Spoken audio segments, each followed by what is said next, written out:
भारत में नोटबंदी के 6 साल बाद एक बार फिर से करेंसी की चर्चा शुरू हो गई है। अरे डरिए मत, इस बार हमारे प्रधानमंत्री नरेंद्र मोदी जी ने रात को कोई घोषणा नहीं की, बल्कि इस बार राष्ट्रीय राजधानी दिल्ली के मुख्यमंत्री और आम आदमी पार्टी के अध्यक्ष अरविंद केजरीवाल भारतीय जनता पार्टी के हिंदुत्व के इक्के का जवाब भाजपा के ही हिंदुत्व कार्ड से देने की कोशिश में लगे हुए हैं। जैसे जैसे गुजरात चुनाव यानी कि गुजरात विधानसभा चुनाव नजदीक आ रहे हैं और त्योहारों का सीजन खत्म हो रहा है, सभी राजनीतिक पार्टियों के चुनावी गतिविधि तेज हो चुकी है। यहां तक कि दिवाली के बाद और गुजरात चुनाव से पहले केजरीवाल ने भारतीय नोट पर लक्ष्मी गणेश की तस्वीर की मांग करके अपना हिंदुत्व वाला कार्ड फेंक दिया है। नमस्कार, आज बात करेंगे करेंसी पर, यानी कि भारत के नोट पर किसकी तस्वीर। छिड़ी हुई है बहुत बड़ी जंग।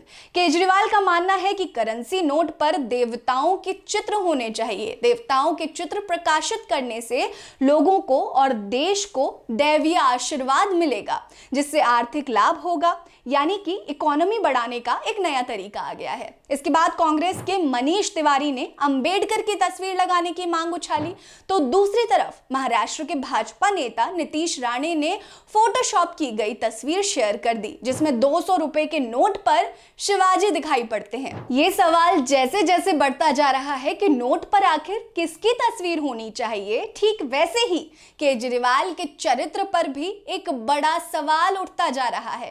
केजरीवाल जहां एक तरफ राजनीति में ये कहकर आए थे कि हम शिक्षा और विकास की राजनीति करेंगे, वहीं केजरीवाल अपने इस मांग के बाद भाजपा के हिंदुत्व की राह पर चलते नजर आ रहे हैं।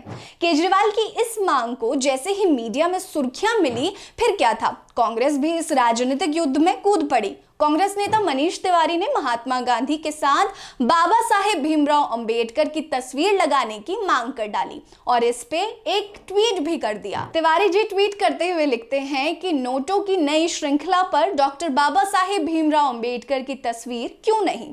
एक तरफ महान महात्मा तो दूसरी तरफ डॉक्टर भीमराव अंबेडकर अहिंसा, संविधानवाद और समतावाद एक अद्वितीय संघ में विलीन हो रहे हैं, तो आधुनिक भारतीय प्रतिभा को पूरी तरह से जोड़ देगा। इसके बाद से ही सोशल मीडिया पर लक्ष्मी गणेश और बाबा साहेब भीमराव अंबेडकर कर बहस छिड़ गई।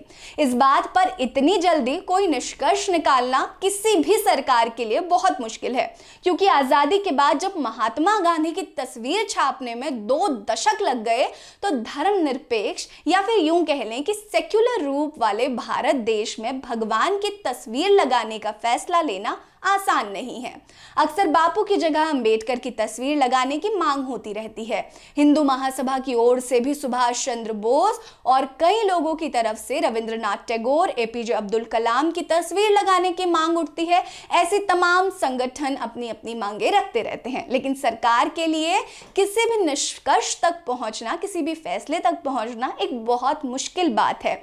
और जब हिंदुत्व की तस्वीर अगर गलती से भी लग गई, तो क्या बवाल मचेगा एक सेक्युलर देश में, ये सोचने वाली बात होगी। खैर, आपको क्या लगता है, नई करेंसी पर किसकी तस्वीर होनी चाहिए? बाबा साहेब भीमराव अंबेडकर की, लक्ष्मी गणेश की, सुभाष चंद्र बोस की, रविंद्रनाथ टैगोर की, या फिर एपीजे अब्दुल कलाम की? हमें कमेंट सेक्शन में कमेंट करके जरूर बताइएगा।